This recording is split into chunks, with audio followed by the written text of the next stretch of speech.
Assalamualaikum warahmatullahi wabarakatuh kepada Ustadz kita, Ustadz Dr. Honoris Causa, Ustadz Adi Hidayat, LCMA. Assalamualaikum warahmatullahi wabarakatuh Ustadz, dari kami semua yang saat ini ada di gedung Edutorium Kiai Haji Ahmad Dahlan, Universitas Muhammadiyah Surakarta. Boleh kita berikan tepuk tangan yang meriah untuk Ustadz kita yang sudah berkenan hadir di tengah-tengah kita di kesempatan pagi hari ini.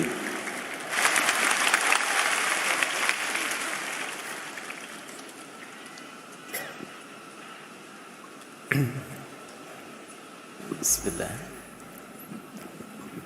Bismillahirrahmanirrahim. Assalamualaikum warahmatullahi wabarakatuh.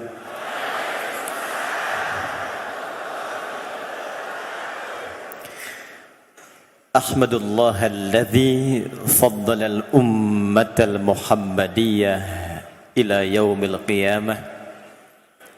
Wassalatu wassalamu ala rasulillahi alladhi ursila bid-da'wati bil-hikmah rahmatan lil alamin.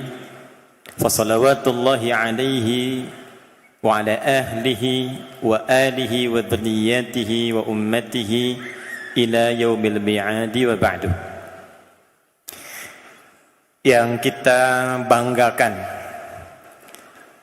dan dengan kebanggaan ini lengkap kebahagiaan dan kesenangan kita di pagi menuju siang ini untuk tuan rumah keluarga besar Universitas Muhammadiyah Surakarta UMS, yang saya ingin wakilkan kebanggaan ini pada Rektor Profesor Dr. Sofyan Hanif. Kita berikan tepuk tangan dulu.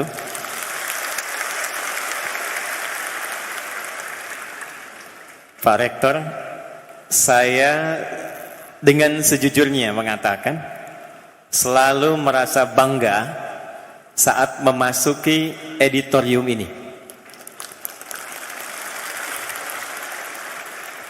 Ini kali ketiga saya berada di sini. Tahun lalu Pra Muktamar memberikan tausiah. Saat muktamar saya menjadi saksi sebagai penggembira dari luar masuk ke dalam, dan saya menyaksikan betul apa yang beliau sampaikan Hizbul Watan dan teman-teman Kokam, karena saya berjalan berputar sampai kemudian menuju di ruangan ini. Dan ini saya kali ketiga berada di sini. Saya bukan bangga dengan megahnya, bukan bangga dengan viralnya Pak Rektor, tapi saya bangga karena Pak Rektor dan keluarga besar UMS berhasil mentransformasikan dakwah Muhammadiyah yang dimulai dengan dakwah bil lisan, transformasi dari retorika bil lisan kepada bil qalam oleh suara Muhammadiyah, dan UMS menjadikan itu di era milenial dengan dakwah bil bunyan.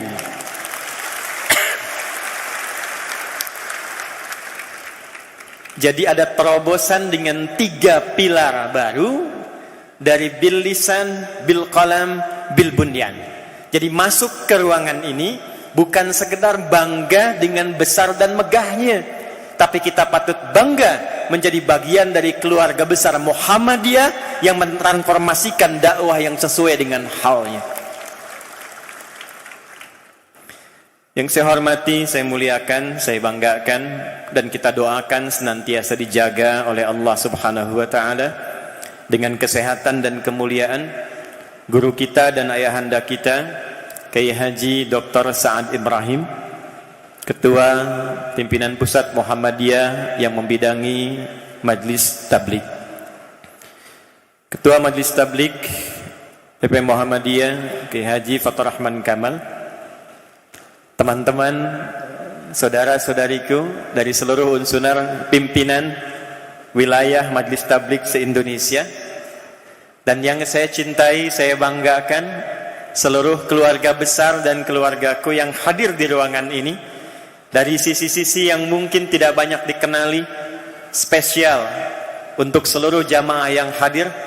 Doa saya khusus, semoga kita semua termasuk dalam satu hadis yang disampaikan Rasulullah sallallahu alaihi wasallam lalu diviralkan oleh Imam Ibnu Majah dari riwayat sahabat Abu Darda radhiyallahu taala anhu. Qala Rasulullah sallallahu alaihi wasallam, man salaka tariqan yaltamisu fihi ilma sahhalallahu lahu tariqan ilal jannah.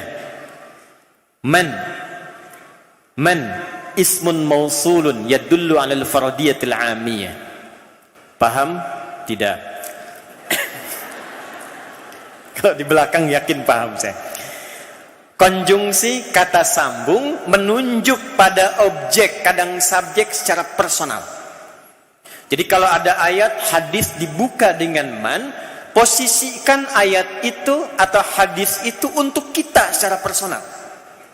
Jadi kalau Nabi nyampaikan hadis dibuka dengan man, rasakan surat Nabi itu, hadis Nabi itu untuk kita, untuk saya.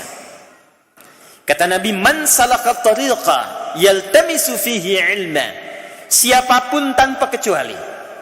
Besar, kecil, tua, muda, melekat jabatan, tak melekat kedudukan, laki-laki, perempuan, siapapun dia yang berangkat dari tempat dia menetapnya, meniti jalan yang kadang berliku untuk menuntut satu pengetahuan yang mendekatkan dia dengan Allah, sahhalalahu tariqan ilal jannah. Allah akan balas setiap langkahnya, keringat, biaya, perjalanan yang ia tempuh dengan meringankan langkahnya saat hisab menuju surganya kelak. Mudah-mudahan saat ini kita dikumpulkan dalam keadaan yang megah, esok lusa kita dihimpun oleh Allah dengan suasana yang lebih indah di jannahnya insyaallah. Saya ini kok kalau ngelihat sekarang warga Muhammadiyah nggak sama kayak yang disurvei itu ya. Ini banyak ini. Ya. Saya tambahin yel-yelnya ya Pak Rektor ya. Ya. Kalau saya sebut Muhammadiyah, jawab dengan lantang ya 3 kali. Banyak, banyak, banyak gitu ya. Siap? Muhammadiyah banyak, banyak, banyak.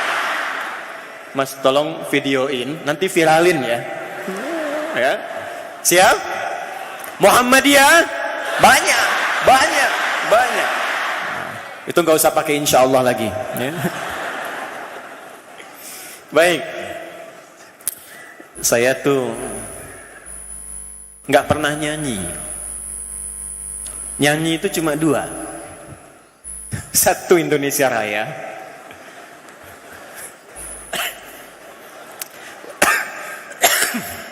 Itu batuk. Kalau batuk pasti penting itu. Satu Indonesia Raya untuk menunjukkan bahwa dan menegaskan saya Indonesia. Dan yang kedua, yang paling saya hafal sejak sekolah di Pondok Pesantren Darul Arqam Muhammadiyah sampai sekarang dan saya jaga itu Sang Surya.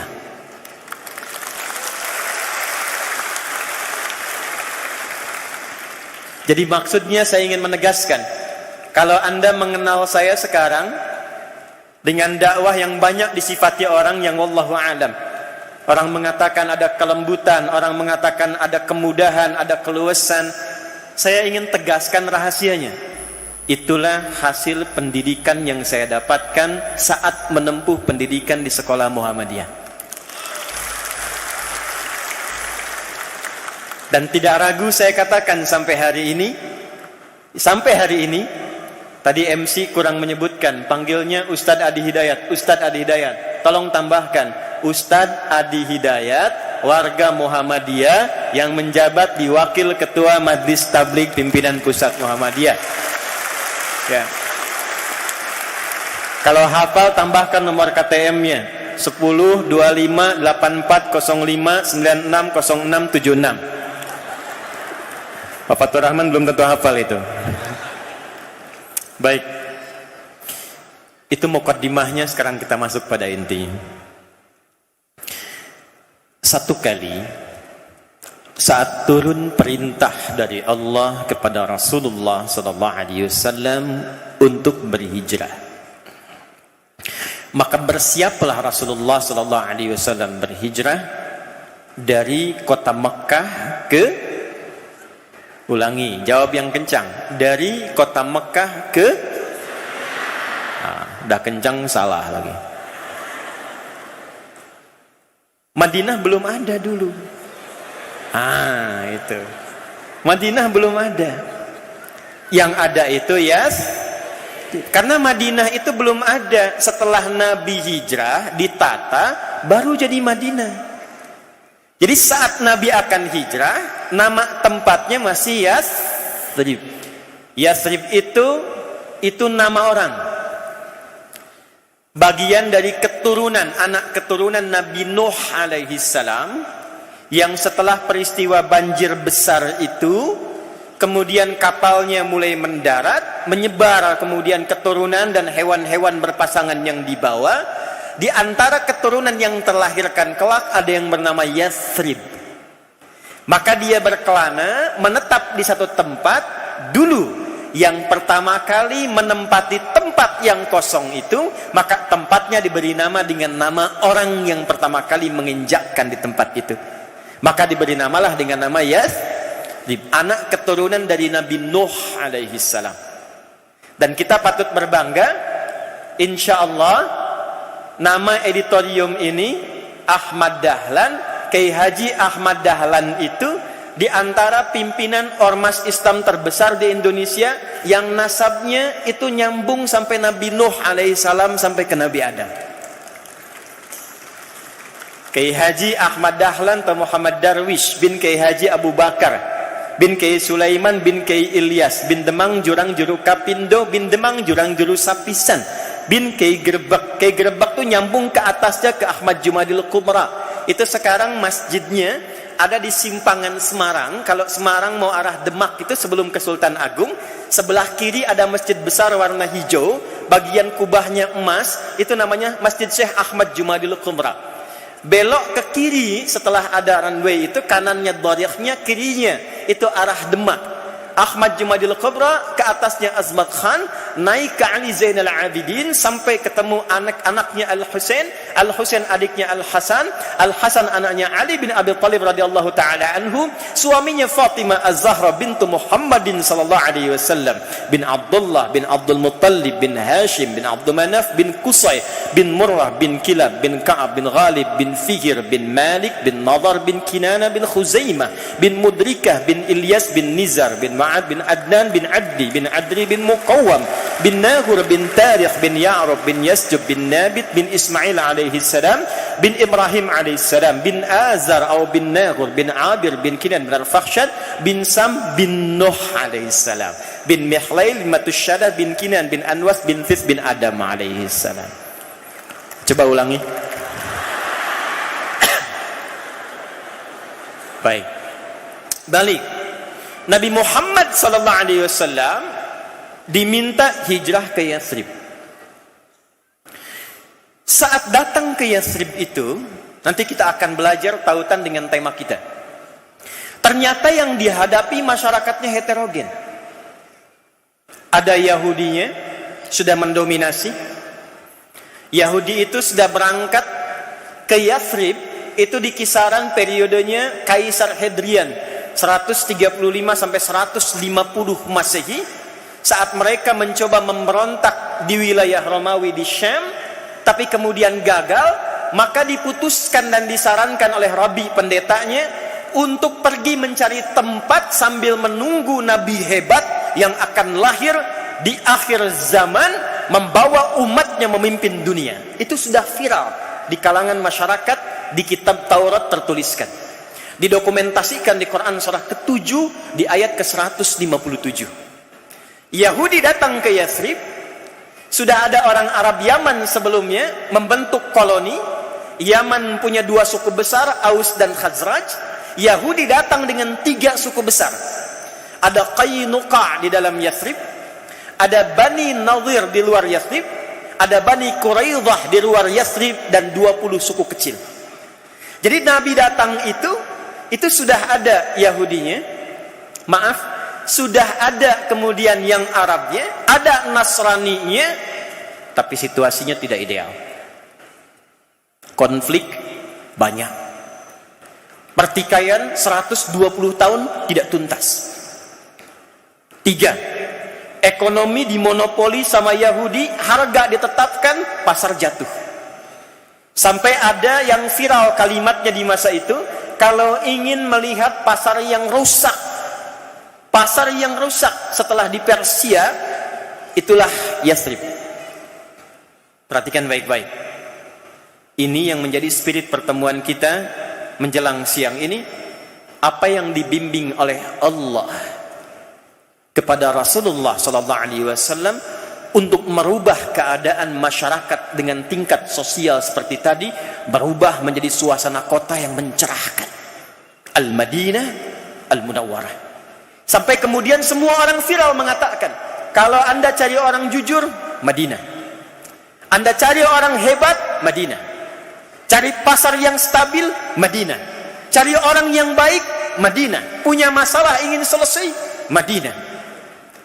Apa yang pertama Allah bimbingkan pada Rasulullah untuk menata menjadi satu kehidupan yang mencerahkan itu? Ternyata 2. Dan 2 itulah yang menjadi tema besar kita saat ini. Saya mulai dari bawah. 1, Nabi membangun kekuatan jamaah. Saya ulang. Nabi membangun kekuatan jamaah. Selesai mukaddimah saya, sekarang kita mulai inti bahasannya. Tadi baru mukaddimah. Sampai jam berapa kita? Oh iya, silakan. Ibu-ibu mau sampai sore, saya jam 11 selesai ya. Nabi datang, disambut dengan luar biasa. Kemudian yang beliau lakukan sangat mencengangkan. Jadi sebelum datang itu Allah sudah menampilkan dan menanamkan pada Rasulullah untuk memitigasi wilayah sekitaran Yathrib itu. Ini ada konflik Aus dengan Khazraj. Ini konflik sosial, ada Yahudi dengan yang lain-lainnya. Maka apa yang dilakukan Nabi? Mencontohkan kepada non-muslim yang hadir saat itu bahwa umat Islam senang persatuan. Maka akha bainal muhajirin wal ansar fil jamaah. Yang pertama beliau lakukan supaya tidak ikut dalam konflik, tidak masuk dalam faksi, tapi dibimbing oleh Allah, Muhammad tunjukkan Islam senang persatuan. Muhammad tunjukkan Islam tidak senang lebur dalam konflik. Jadi kalau yang Yahudi masih konflik, yang lokal masih konflik, Islam datang, tunjukkan dengan persatuan dan jamaah. Maaf. Jadi kalau ada umat Islam sekarang, di satu faksi ada yang berkonflik, sisi lain ada yang bertikai, lalu Anda masuk ke dalam golongan itu, Anda belum masuk pada golongan yang dicintai dan ditunjuki oleh Nabi Muhammad SAW. Apalagi kalau teman ibu yang bikin status, ibu yang berantem di komennya. Banyak jadinya kan sekarang begitu ya. Itu belum termasuk kepada golongan yang ditunjukkan Rasulullah SAW. Saya agak cepat. Maka dipersatukan muhajirin dan ansar. Yang bisa jawab angkat tangan. Saya ulang. Yang bisa jawab angkat tangan, saya beri hadiah. Siap? Yel-yel dulu. Muhammadiyah? Bagus. Apa artinya ansor? Ya.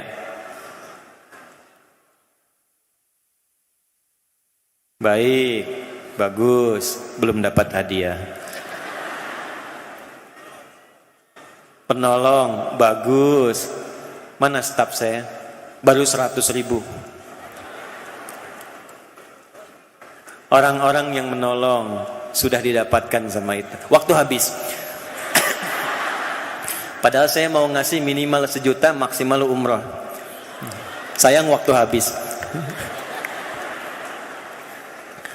Ansor itu artinya secara singkatnya menolong sesuai kebutuhan tanpa pamrih. Saya ulang, menolong sesuai kebutuhan tanpa pamrih. Ilustrasinya begini. Jadi ada muhajirin yang hijrah dari Mekah ke Yathrib. itu diterima oleh yang Ansar yang tinggal di wilayah Yathrib atau Al-Madinah Al-Munawwarah. Itu cara mereka menerimanya disesuaikan dengan sifat yang ditolong dan dibantunya. Jadi kalau ada orang yang datangnya itu yang hijrah haus, itu diterimanya oleh orang yang bawa minuman.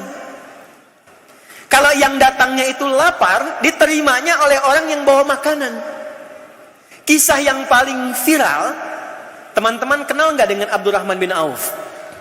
Kenal di mana tuh? Abdurrahman bin Auf itu muhajirin atau ansar?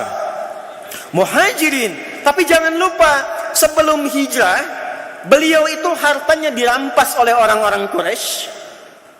Kemudian silahkan berangkat ke Yathrib sana, hanya boleh membawa pakaian yang melekat di badan. Harta kami rampas, kalau ingin kami kembalikan dan diangkat jadi orang paling kaya di Mekah, tinggalkan keyakinan Muhammad, balik lagi. Apa kata Abdurrahman bin Auf? Saya mantap hijrah. Maaf sebentar. Tapi yang ternyata tidak mudah, itu istrinya. Ditawarkan kalau Anda ikut suami, silahkan berangkat 400 km kurang lebih tempuh jalan ke Yathrib, pakai pakaian yang melekat di badan saja, harta kami rampas. Tapi kalau Anda mau tinggal di sini, harta suami kami berikan sepenuhnya, silahkan cari pemuda paling tampan wilayah Quraisy di Mekah ini, yang Anda suka, nikahi, kami fasilitasi. Sebentar ya, yang ikhwan. Kalau ibu dalam posisi istrinya Abdurrahman bin Auf pada saat itu, dan anggap suami nggak ikut hari ini, diberikan pilihan ikut suami ke Madinah dengan pakaian jalan belum tentu selamat, atau tinggal di Mekah jadi orang paling kaya, nikah dengan babang tampan paling hebat pada masa itu, difasilitasi pernikahannya. Ikut suami atau tinggal? Gak yakin saya. Ikut suami apa begini nih? Ikut suami gitu ya. Gak mudah. Ternyata istrinya memilih tinggal di Mekah. Jadi berangkat ke Madinah itu, ke Yathrib itu bukan hanya dengan pakaiannya saja yang hilang harta, hilang tenaga, hilang pikiran, berangkat dengan tenaga, keringat, air mata, juga hilang keluarga. Hebatnya orang Ansar, itu sebelum sampai, padahal Google belum ada, Instagram nggak ada, Abdurrahman bin Auf nggak pernah tercatat dalam kitab sejarah ngupdate status sebelum berangkat ke Yathrib. Tapi berita sampai, yang menerima orang paling kaya di kota Madinah itu. Tercatat dalam sejarah, silahkan cek. Orang paling kaya. Begitu diterima, perhatikan kata-katanya. Langsung disimpulkan dengan kesimpulan sementara karena belum tahu pendidikan apa yang diberikan pada Abdurrahman bin Auf oleh Rasulullah SAW. Kata Ansar ini yang menerima, akhil karim, au kama qala, saudaraku yang mulia, sami'tu annaka kunta ghaniyan. Saya dengar Anda pernah kaya. Kalau ingin kaya lagi, khudh nisfa mali, silahkan ambil setengah harta kekayaan saya. Saya dengar Anda ditinggalkan oleh istri Anda dan keluarga. Kalau ingin nikah lagi, silahkan cari perempuan yang Anda suka di Madinah ini. Kalau perlu, bagian dari keluarga saya pilih, saya nikahkan dan saya fasilitasi pernikahan itu. Gantian ya.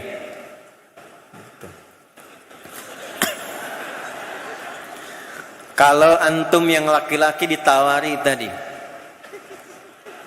ambil setengah harta saya, silahkan pilih perempuan paling cantik di Solo Raya, saya fasilitasi pernikahannya, kata Pak Rektor. Contoh, maaf ya, anggap istri nggak ikut hari ini. Jawaban antum kira-kira apakah diterima atau tidak ditolak sama sekali? Laki-laki saya sudah tahu isinya, Bu. Jadi percuma ditawari ditolak juga. Jadi saya hanya ingin gambarkan bahwa bagaimana kuatnya ikatan jamaah itu, saking tingginya dia bukan hanya sekedar bertemu, tapi memiliki sifat untuk memperhatikan siapa yang ditemui itu. Nah, dalam bahasa Arab, pertemuan yang menjadikan yang bertemu itu mengenal satu dengan yang lainnya, dan memperhatikan dan mengisi di antara yang bertemu itu katanya disebut dengan al-jam'u, sifatnya disebut dengan jum'ah, pertemuannya komunitasnya disebut dengan jamaah. Jadi kalau kita katakan pertemuan kita saat ini membentuk jamaah, hal pertama yang harus dilakukan, kalau kita menginginkan keadaan kita seperti Al-Madinah Al-Munawwarah, di Muhammadiyah banyak yang mencerahkan, di bisnisnya sukses, di kedudukannya hebat, di intelektualnya luar biasa cemerlang, dan menginginkan menjadi jamaah, bagaimana caranya? Maaf, jangan cuma Anda datang, penuh, bangga, duduk, dan pulang. Itu belum jamaah. Pun demikian dengan teman-teman di Majelis Tabligh ini. Ini kan se-Indonesia. Dan kita duduk di sini bukan cuma rapat, datang, rakornas, kemudian menyampaikan usulan, direkomendasikan, selesai. Tidak.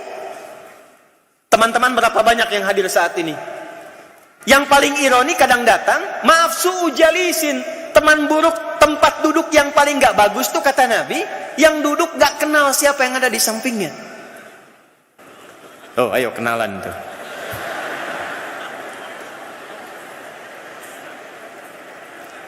Jadi kalau disebut jamaah itu bukan kumpul-kumpul. Kita dikumpulkan tiap pekan, namanya hari apa? Hari Jumat. Itu Jumat itu khusus, itu hari Islami. Bukan cuma Sayyidul Ayyam, hari Islami.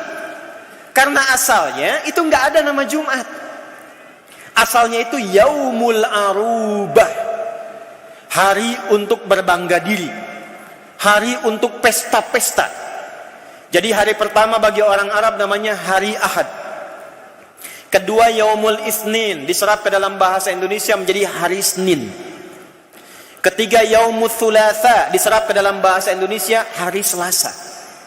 Keempat Yaumul Arbi'a, diserap ke dalam bahasa Indonesia hari Rabu. Kelima Yaumul Khamis, diserap ke dalam bahasa Indonesia hari Kamis. Ahad sampai Kamis itu aktivitas orang jahiliyah itu menyebar, ada 4 pilar. Jadi kalau Anda ingin jadi orang keren di era jahiliyah, pilihannya cuma 4 golongan. 1, pedagang, tajir, jamaknya tujar. Maka mulai Ahad mereka menyebar, cari dagangan, kumpulkan harta. 2, syair, jamaknya syuara.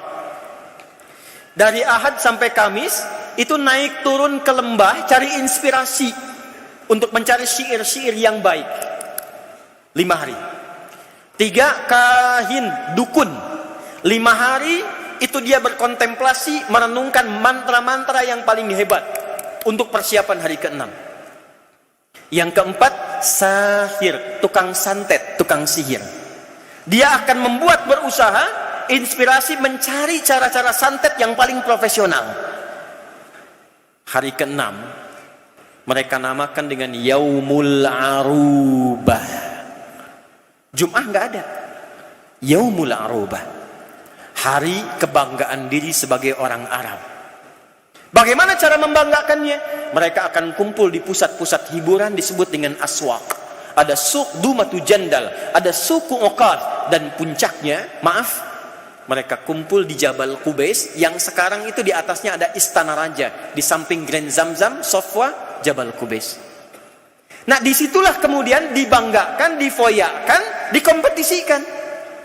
Jadi dihitung, kalau hartanya paling banyak, diangkat jadi hartawan, dia akan paling berpengaruh membuat keputusan pada saat itu. Ditempatkan di parlemen Quraisy, sekarang lokasinya itu dekat Hotel Hilton yang lama. Hotel Hilton, depannya ada toilet, depannya lagi toilet kedua, nah itu parlemen Quraisy pada masa itu. Yang paling hebat syairnya dikompetisikan. 7 urutan pertama akan disusun, dituliskan dengan tinta emas, ditempelkan di dinding Ka'bah. Itu yang kelak akan diganti dengan kain kiswah bertuliskan ayat Al-Quran sampai sekarang. Dukun yang paling hebat mantranya itu diangkat jadi ketua dukun.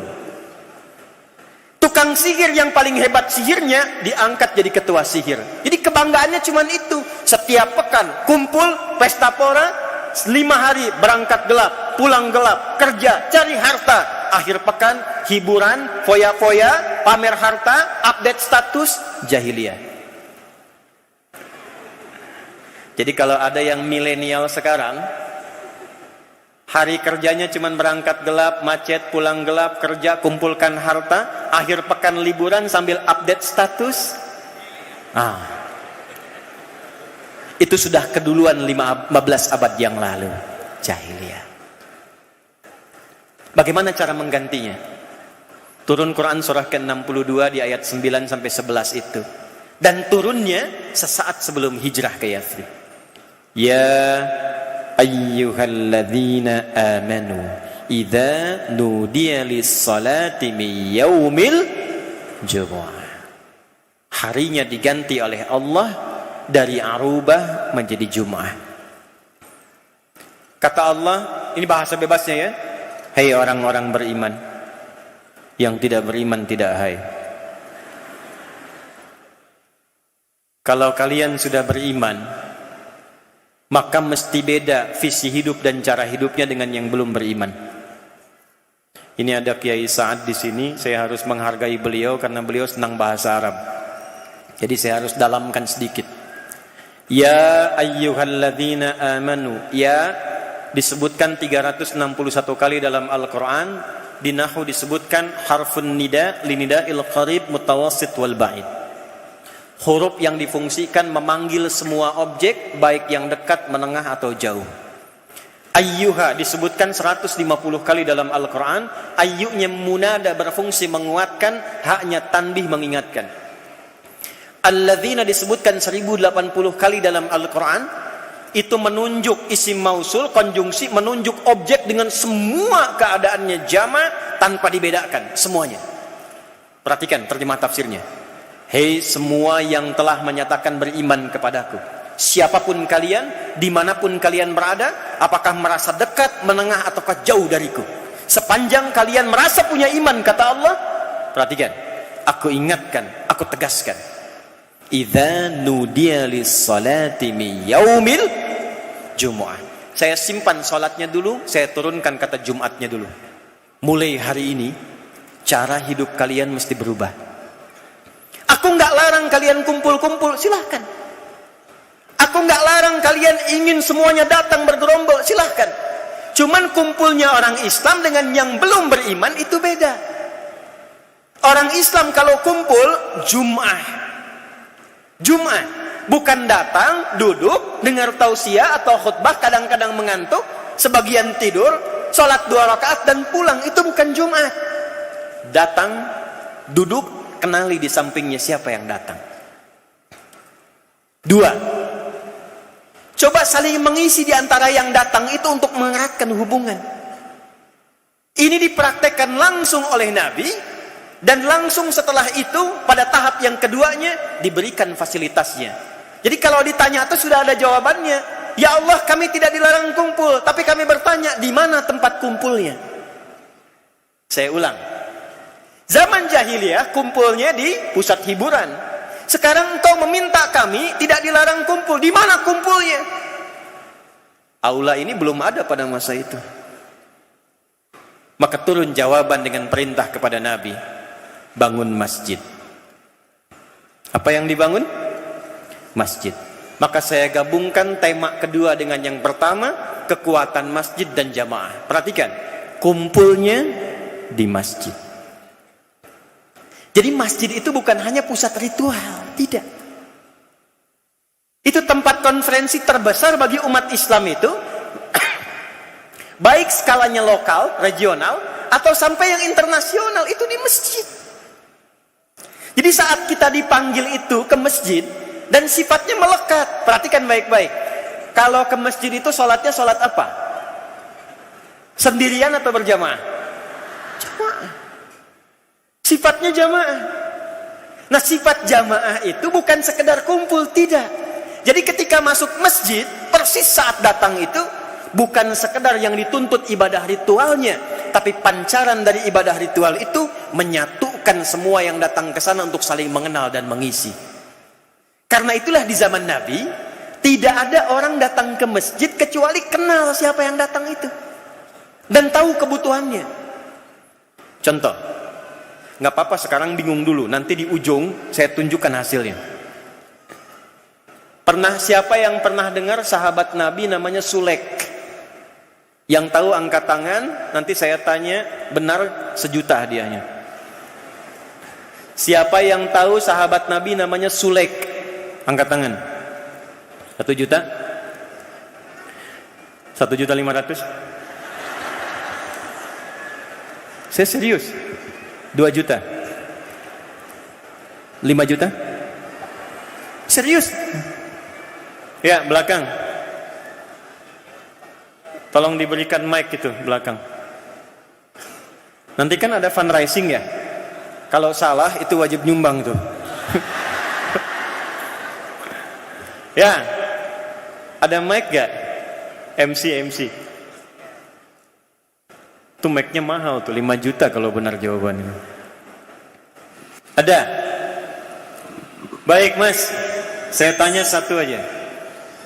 Satu pertanyaan. Tolong staf saya ditandai ya. Benar dapat hadiah, salah harus nyumbang.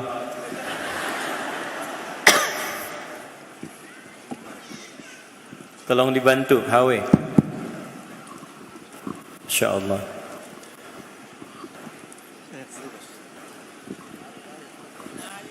Itu HW apa Hawaii ini? Kalau HW jalannya cepet tuh, lari mas, lari. Alhamdulillah. Jazakallah khair. Maaf jeda sebentar ya, sambil nunggu. Muhammadiyah. Banyak. Yang kencang, Muhammadiyah. Mumpung kita live hari ini ya. Ini live kan ya? Kameranya mana kameranya? Itu yang live ya? Ya LSI tolong lihat ya. Muhammadiyah? Alhamdulillah. Supaya dikoreksi surveinya itu. Mas, belakang sudah nyambung? Ya, saya cepat saja. Nabi punya sahabat bukan dari Madinah, namanya Sulek. Pertanyaannya, dari daerah mana Sulek itu? Udah sini aja antum, sini cepat lari. Udah saya kasih bocoran tuh. Udah nggak usah di Google. Sebagian udah cari di googling 5 juta nih.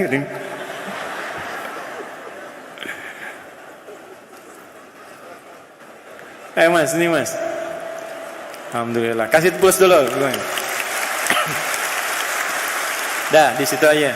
Sini. Alhamdulillah. Baik, sini mas. Ya, salam. Namanya siapa? Yulianto Andri. Baik. Dari mana? Dari Yogyakarta. Apa jawabannya? Sulek dari kota Godofan. Nama populernya siapa?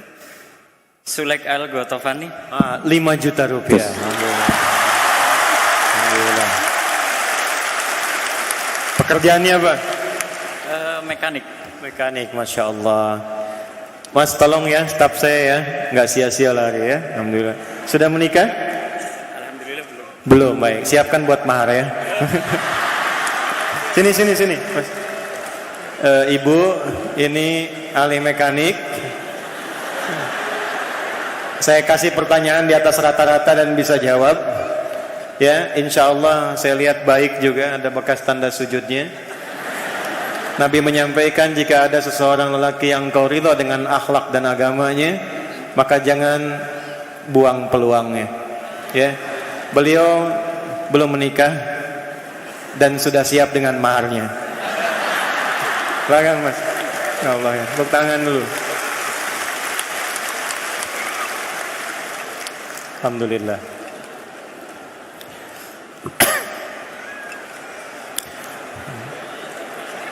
Masya Allah.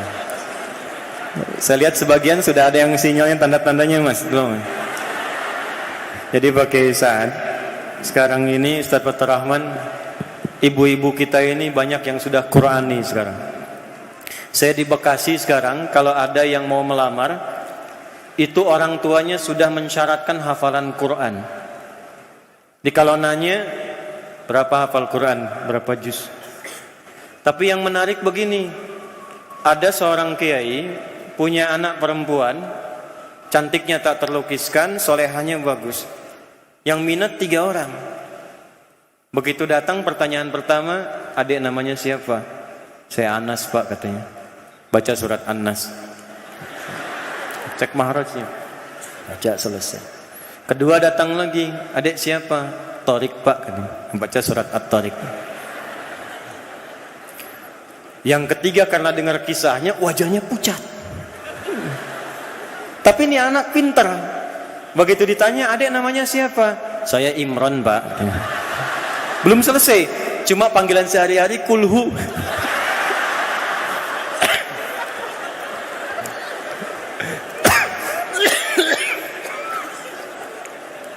Sulaik dari Ghatafan datang. Dikenal dengan Sulaik al-Ghatafani. Bukan orang Madinah. Makanya ada al-Ghatafani dari Ghatafan. Datang ke masjid Nabi, riwayatnya sahih, Nabi sedang khutbah. Begitu datang, beliau langsung duduk.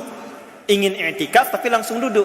Sedangkan orang Madinah itu sudah tahu, kalau mau datang ke masjid, masuk dalam, ingin i'tikaf duduk walaupun sementara, maka sunnahnya sholat dulu 2 rakaat. Jelas? Lalu tiba-tiba Nabi berkata begini, qala Rasulullah sallallahu alaihi wasallam, "Idza dakhala ahadukumul masjidah wa arada an ya'takifa fala yajlisa hatta yusalli rak'atain." Indahnya lisan Nabi tidak pernah menyakiti, tidak pernah mencela, tidak pernah menuduh, tidak pernah menyudutkan. Dibuat kata-katanya umum, kata Nabi, jika ada di antara kita yang hadir saat ini masuk masjid dan ingin duduk menyimak atau i'tikaf, maka alangkah lebih baiknya jangan langsung duduk tapi sholat dulu 2 rakaat. Semua tahu itu ditujukannya, itu semua paham. Orang Madinah ngerti, masuk sholat dulu baru duduk. Tapi orang Madinah yang hadir saat itu mengerti yang dimaksud Nabi bukan tahiyatul masjidnya. Karena umumnya jamaah sudah tahu tahiyatul masjid. Yang dimaksud Nabi, ada tamu kita baru datang, mungkin dia bukan orang sini, karena itu dia belum tahu bagaimana ketentuan yang telah saya sampaikan sebelumnya. Itu jamaah yang kumpul itu langsung semua melihat kepada Sulaik, dan yang terbersit di benaknya, saudara saya datang punya keperluan apa ke masjid yang bisa saya bantukan. Itulah jamaah. Artinya semua yang datang ke masjid itu selesai masalahnya. Dan hebatnya, mereka tidak pernah melihat status sosialnya. Siapa saya? Tidak. Sepanjang bisa berbuat baik, semua mengacungkan tangan. Datang seorang dari safar ke masjid, tiba-tiba Nabi umumkan, kita kedatangan tamu mulia, siapa yang mau menjamu beliau malam ini? Semua angkat tangan. Semua angkat tangan. Jamaah. Tapi yang paling duluan ngangkat itu yang dipilih Nabi, si fulan yang akan menjamunya. Dibawa ke rumahnya dengan penuh senyuman dan kebahagiaan, memberikan berita gembira pada istrinya. Kalau bahasa kita, sayang, kita punya anugerah hari ini. Kita punya anugerah. Padahal di rumah itu persediaan makan itu cuman tinggal sepiring kecil yang disiapkan, itu pun hanya untuk anak mereka. Tapi ketika melihat ada pahala, disimpulkannya ini peluang jamaah. Lalu apa komen istrinya? Saya mau tanya ibu dah bu ya. Ibu stok di dapur, beras tinggal sedikit. Sudah ditunggu anak yang lapar, nunggu makanan itu dimakan sebelum tidur. Kuotanya, porsinya hanya tinggal untuk anak itu. Tiba-tiba suami ibu bawa tamu minta dijamu. Perasaan ibu bagaimana? Kamu ngapain sih bawa orang ke sini? Udah tahu porsinya tinggal sedikit. Bikin status, nggak nyangka deh, gitu. Nyangka itu. Dikomenin dari jauh. Emang kenapa mbak? Jauh. Apa yang disambut oleh istrinya tercinta itu? Keluarga. Jadi spirit di masjid dibawa ke rumah, tidak utuh di masjid. Apa yang diajarkan oleh Nabi jamaah di masjid dibentuk di dalam rumah sebagai pendidikan keluarga. Begitu datang, istrinya menyambut, Masya Allah, berkah ya sayang, Allah yang memilih kita untuk mendapatkan pahala dan kesempatan ini, bukan orang lain. Ditidurkan anaknya, disiapkan makanannya, suami bawa, digelapkan penerangannya, dihidangkan, dimintakan maaf sebagai bagian dari penghematan. Ini kami sampaikan, kita makan bersama. Yang tamu makan dengan lahap, yang tuan rumah cuma membunyikan seakan-akan dia makan. Dan ibu serta anak tidur dengan menahan lapar sampai dengan keesokan harinya. Tahukah Anda apa yang terjadi? Besoknya sifat jamaah di masjid, percikannya dengan pendidikan tarbiyah di rumah, menghadirkan apresiasi dari Allah dengan turunnya Quran surah 59 ayat 9 sampai dengan 10. Wa yu'thiruna ala anfusihim walau kana bihim khasasah. Itulah jamaah. Itu kalau kita praktekkan sekarang, ada yang datang ini dokter. Tolong yang dokter angkat tangan. Ada yang dokter enggak angkat tangan? Ada tuh. Belakang di depan. Masya Allah. Tiba-tiba maaf, ada orang yang sakit atau keluarganya sakit, nggak mampu berobat ke rumah sakit, ketemu dokter, sifat jamaah dipraktekkan, tanya, dok ada gejala begini, obatnya apa? Selesai tanpa harus ke rumah sakit. Ada yang belum dapat pekerjaan, datang ke masjid, ternyata yang datang itu yang punya peluang banyak pekerjaan, pabriknya 9, perusahaannya 50. Ketemu database di masjid ada, dikumpulkan di situ, ketemu konsultasi, dapat pekerjaan. Jadi gimana caranya yang datang itu dengan sifat jamaah? Masjidnya kita punya sentral di setiap lokal. Apa yang terjadi? Anda pulang, koneksikan setiap masjidnya, pakai sifat jamaahnya. Gimana caranya kalau orang datang ke situ, yang lapar pulang kenyang, yang haus hilang dahaga, yang tidak punya pekerjaan direlasikan dan direkomendasikan kepada yang punya peluang. Kalau itu bisa kita gunakan di era milenial saat ini, saya punya keyakinan Anda akan melihat Islam bukan hanya tertulis dalam mushaf dan dokumentasi hadis, tapi Anda akan melihat Islam dalam kehidupan nyata yang sesungguhnya.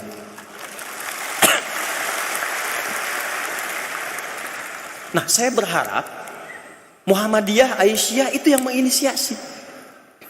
Majelis tabligh kita agennya nih Pak Ibu, teman-teman. Kita agennya. Karena kata Nabi, ingat baik-baik, saya nggak tahu eranya sudah datang atau belum nih. Sayati 'alaikum zamanun atau kama qala Rasulullah sallallahu alaihi wasallam. Akan datang satu era. Dan di dalamnya ditandai dengan taqarubuz zaman. Ketika eranya datang, tandanya waktu semakin cepat terasa. Kata Nabi, setahun kayak sebulan, sebulan kayak sepekan, sepekan kayak sehari, sehari kayak sekilatan.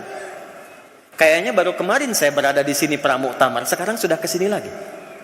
Sudah terasa belum eranya? Sudah. 2, taqarubul aswaq. Pasar mudah diakses, digitalisasi sudah berkembang. Yang dulu Anda berangkat ke pasar naik angkot, naik motor, belanja, pulang, sekarang klik datang barangnya. Sudah datang eranya? Ketika era itu tiba, maaf, yantashirul kadzib tantashirul fitan. Fitnahnya banyak, manipulasinya banyak, hoaxnya banyak, perselisihannya banyak. Sudah tiba eranya? Sudah. Eranya sudah berubah kalau begitu. Ini yang mau saya sampaikan. Walaupun eranya berubah, sifat jamaah dan fungsi masjidnya tidak berubah. Kenapa teman-teman yang sekarang datang menyebar?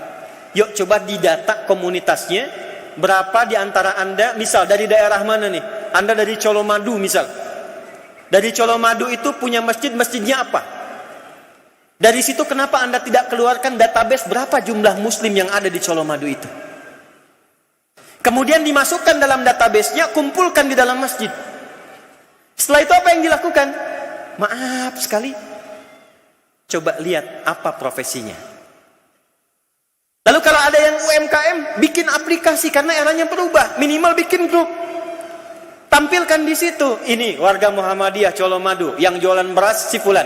Yang jualan kain, si fulan. Yang jualan sayur, si fulan.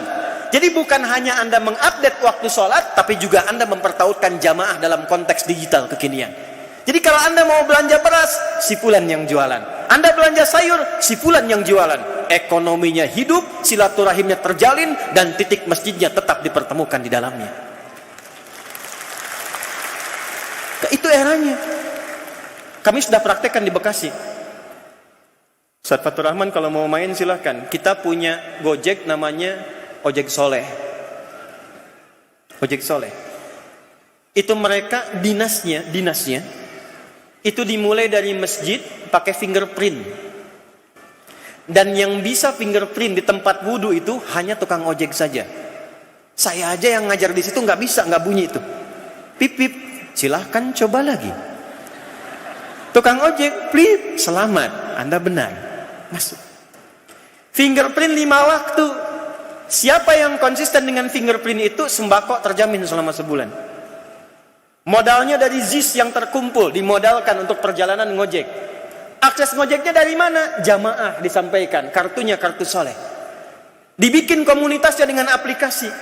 Disambungkan ke wali kotanya. Daripada kita memberikan manfaat sama pemodal besar yang sudah kaya, kenapa nggak kita kumpulkan tukang ojek yang ada di sini, bikinkan aplikasi, mereka yang disupport oleh ASN-nya, berangkat dari situ, CSR-nya masuk, modalnya 0, rakyatnya hidup.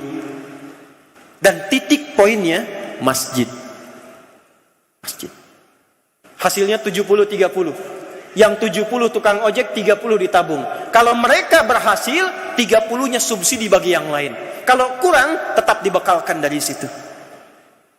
0. Tapi sistem kehidupannya berjalan. Nah, kalau di masa lalu belum ada digital, semua dipraktekkan langsung. Sekarang lebih mudah. Yuk teman-teman sekarang yang kumpul nih, Solo Raya misalnya. Kenapa nggak bikin aplikasi Ansor Muhajirin? Kumpulkan satu. Saya nggak mau nyingkat, kalau disingkat takutnya nanti ada kaitan dengan golongan-golongan yang ada. Sekarang susah saya kalau mau ceramah tuh. Bilang amin dikira pro ke sini. Ya. Mari kita berubah dikira koalisi perubahan, kan? Mari kita menuju Indonesia maju dikira bagian dari koalisi Indonesia maju. Saya netral saja. Saya warga Muhammadiyah saja, ya. Muhammadiyah. Yuk, saya berikan PR ya. Teman-teman di Majelis Tabligh, bisa enggak challenge-nya kita berikan sekarang challenge kepada teman-teman Majelis Tabligh, setiap wilayah harus punya ahli aplikasi.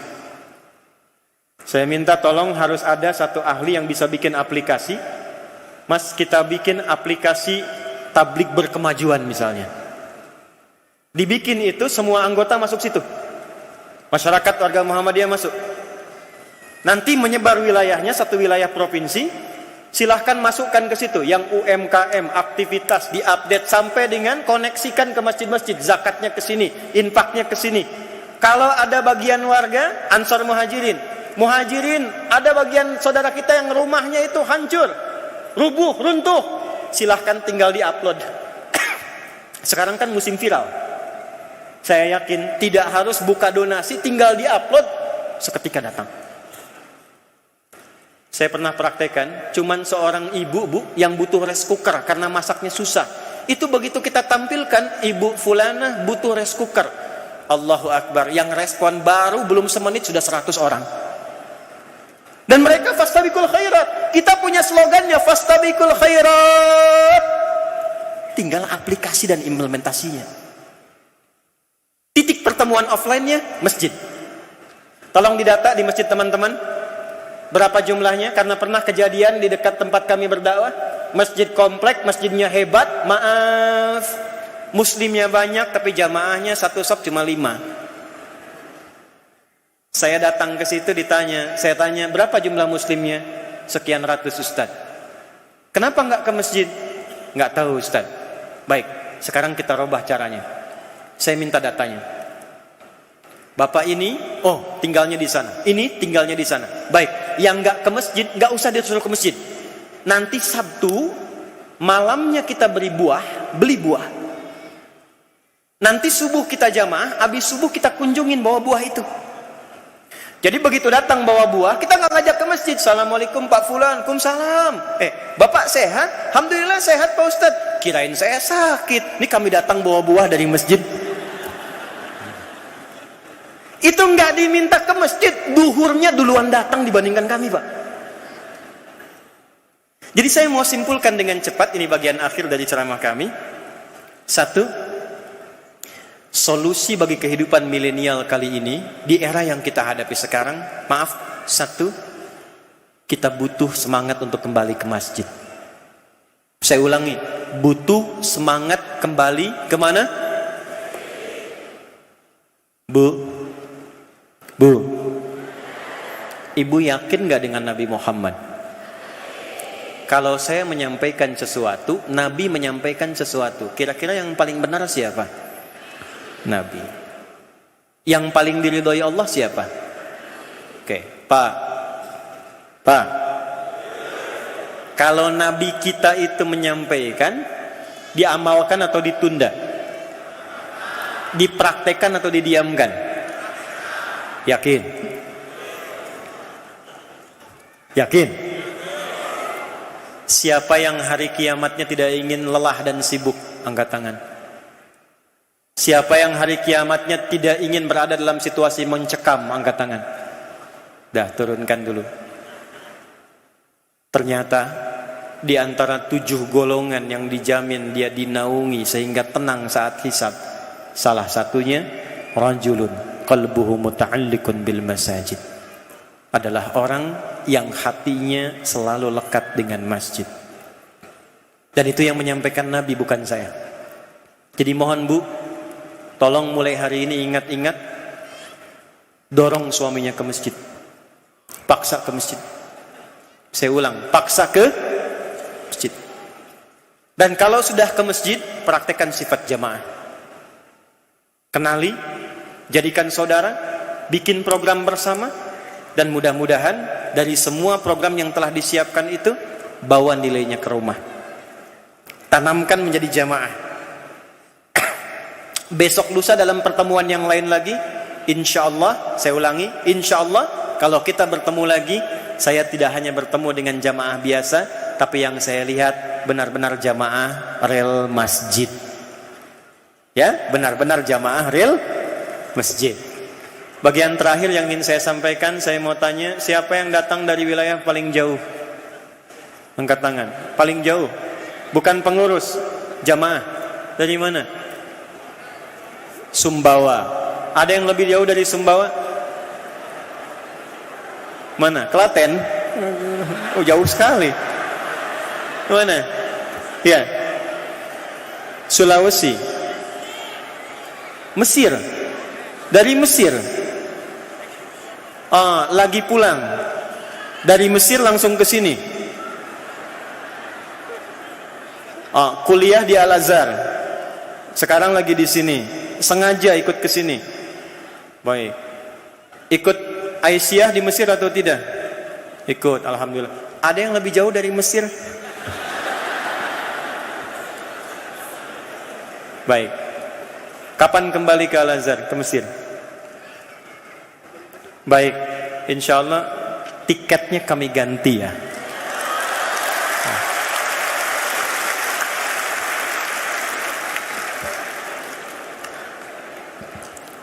Baik, saya kira itu yang bisa saya sampaikan di pertemuan siang kali ini. Sebelum saya akhiri, saya tutup, saya ingin menegaskan 3 hal. Siap? Saya ulangi, siap? Baik. 1. Bagi teman-teman yang sudah masuk dalam lingkup keluarga besar Muhammadiyah, saya ulang nih, tolong ya, ini boleh diviralkan ke seluruh wilayah Indonesia atau di luar. Bagi yang telah masuk dalam keluarga besar Muhammadiyah, saya minta Anda bangga dan pede menjadi warga Muhammadiyah. Gak usah malu-malu ya, pengajian datang, kemudian juga tampilkan semua kegiatan-kegiatan, bukan untuk menunjukkan identitas, tapi kita ingin menunjukkan bahwa Muhammadiyah hadir untuk memberikan semangat yang berkemajuan. 1. 2, saya mohon semua yang telah termasuk dalam bagian keluarga besar ini, jadilah keluarga yang sesungguhnya. Terapkan sifat jamaah, bawa dalam keluarga, praktekkan dalam lingkungan kita. Tunjukkan Muhammadiyah berakhlak, Tunjukkan Muhammadiyah kompak, dan tunjukkan Muhammadiyah dimanapun selalu mencerahkan dan berkemajuan. 3, terakhir, tolong jaga sifat ini sampai kita wafat dan kembali kepada Allah Subhanahu wa taala. Siap jadi muslim yang baik? Siap jadi warga negara yang baik? Siap jadi warga negara jadi warga Muhammadiyah yang mencerahkan? Baik. Saya ijazahkan doa supaya dengan doa ini insyaallah kita bisa konsisten merubah diri kita menjadi lebih baik. Ya. Ini penting sekali doanya. Anda mau catat atau mau rekam boleh ya. Saya ajarkan cepat. Bismillahirrahmanirrahim. Allahumma. Saya ulang. Allahumma paksain.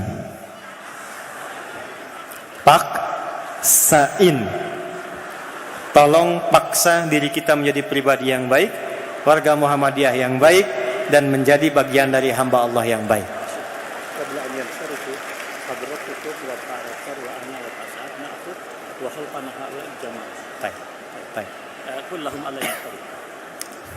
Dah, ini ada pengumuman baik sebelum ditutup.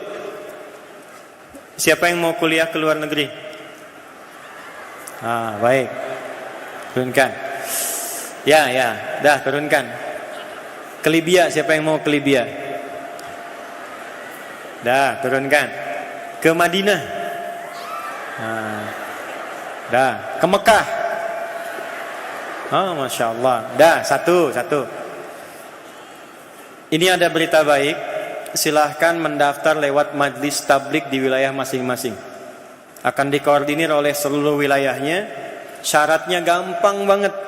Cuman 3. Ini berlaku untuk laki-laki dan perempuan. 1, bisa bahasa Arab. Lancar. 1. Sudah?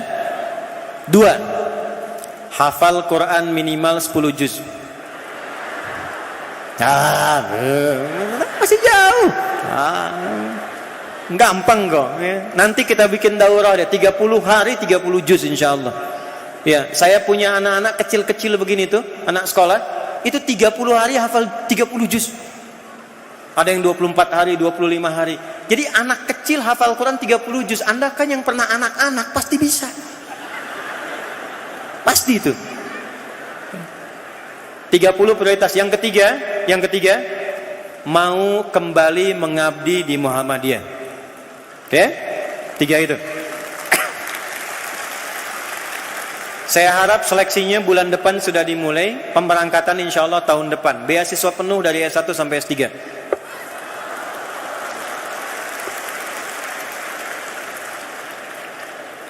Saya sekarang yang laki-laki. Siapa yang mau jadi imam di Kanada?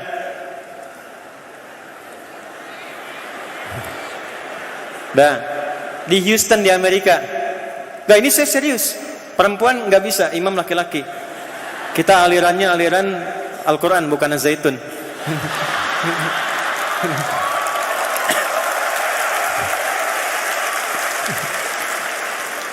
Maaf ya. Insya Allah ada peluang untuk jadi imam. Nanti saya minta majlis tablik untuk mendetilkan. Kita ada kerjasama dengan beberapa negara. Insya Allah kita siapkan untuk Ramadan supaya persiapannya mantap. Kita buka nanti untuk di Amerika, di beberapa negara bagian. Ada di Jepang. Kemudian kita batasi 3 dulu dengan di Kanada. Syaratnya cuma 2. Ya, 1 bisa bahasa Inggris lancar. 2 hafal Quran 30 juz. Nanti dites. Ya, nanti dites. Enggak, saya ini serius menyampaikan serius. Itu akan disiapkan. Semua ditanggung termasuk uang saku ya. Dan kalau belum nikah insya Allah bisa dicarikan jodohnya di sana.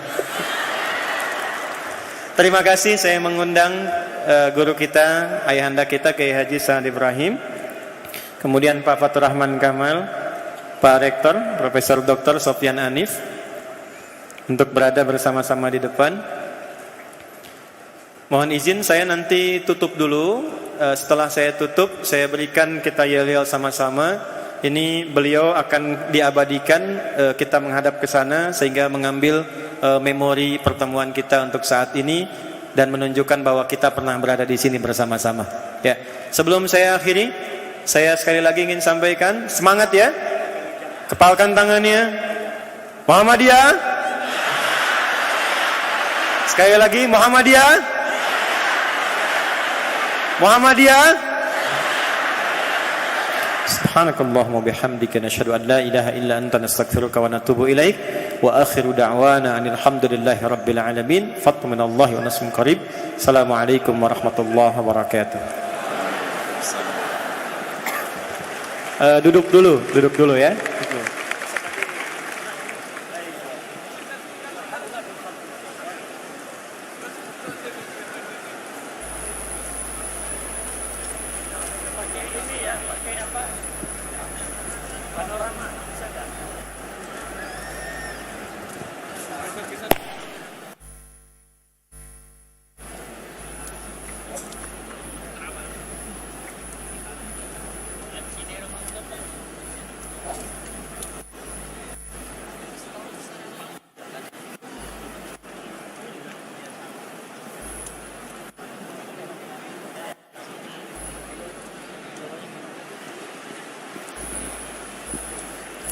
Kami harapkan jamaah tabligh akbar tetap duduk dengan tenang.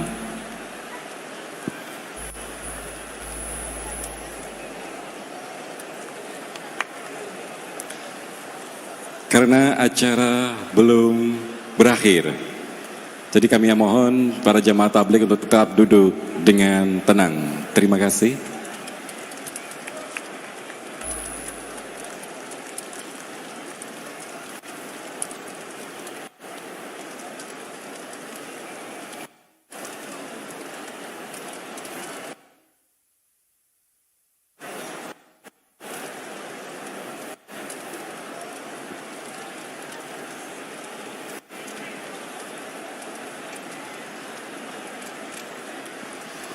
Kita berikan tepuk tangan yang sangat meriah untuk Ustadz Adi Hidayat dan beserta tamu undangan kita untuk kesempatan tabligh akbar di kesempatan pagi hari ini.